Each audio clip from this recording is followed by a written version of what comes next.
I don't think so. They have some of the best students in the country attending. Why is it so full? Readability.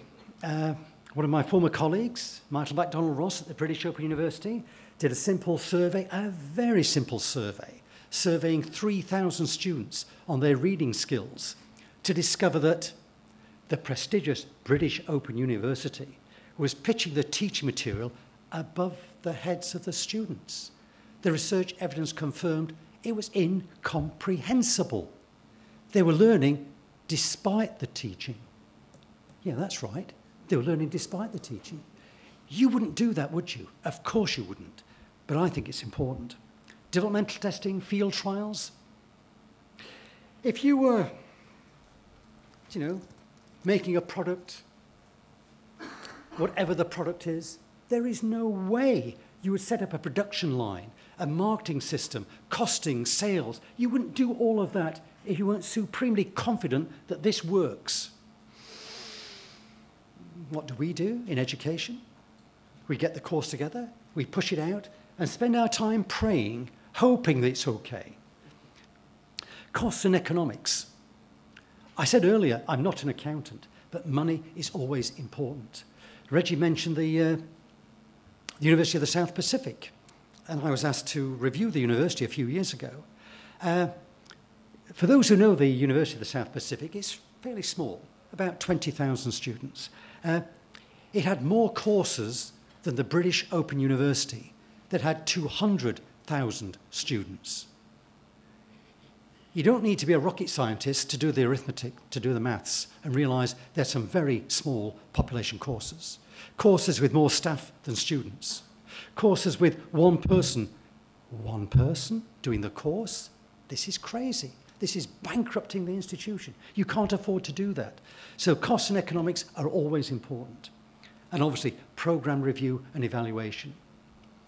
The British government have recently announced they're instituting a national student survey. Great. Every course is going to be surveyed in the country. Fantastic. Suddenly we'll get some quality here. We're going to evaluate that course at the end of the course. One shot time, one questionnaire, one moment in time, one window in time. Of course, that will quite neatly sidestep those who dropped out and failed. So we won't be surveying those. What a distortion. You wouldn't do that, would you? Of course you wouldn't, because you'd want that information to improve your course. So those are the areas that I think can be strengthened. And I pause in the last few minutes, a series of questions for you to answer. Now, you don't have to put your hand up. You don't have to write them down. They're there in the paper if you want to read them.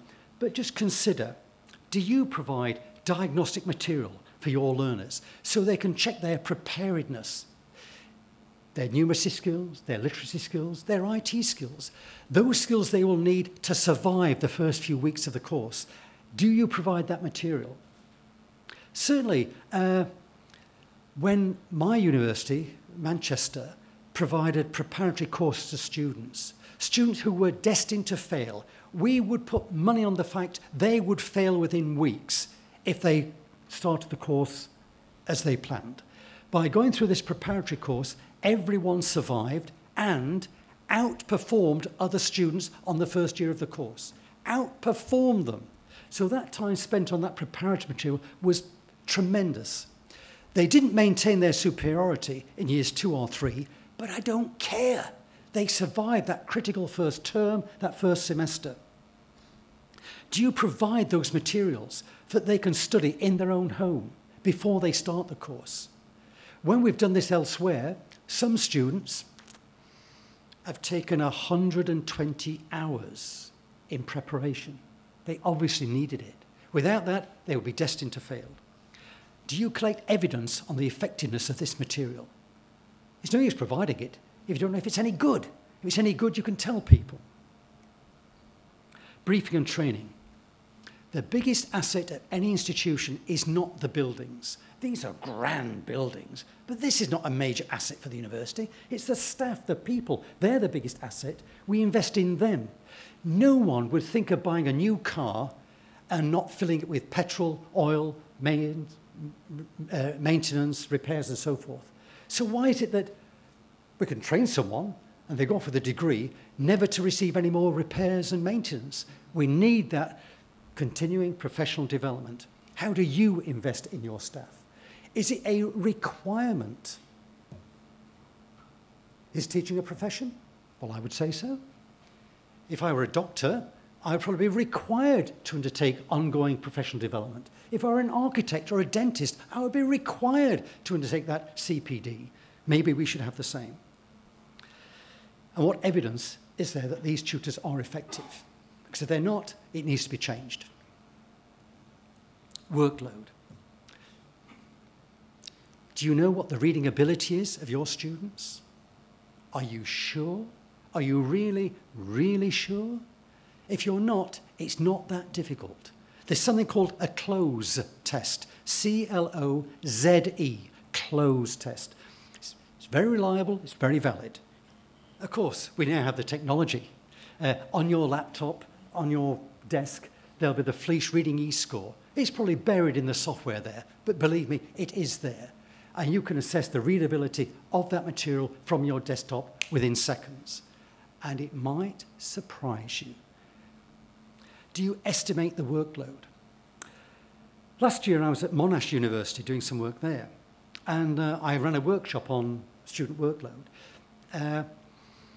One of the people in the workshop was an instructional designer, an educational technologist, who came to me about 3 days later and said, Fred, I took away those ideas, those guidelines that you shared with us, and I've looked at the course that I'm currently developing with colleagues, and I've estimated all the different elements, what they add up to. And it's 3 times over length.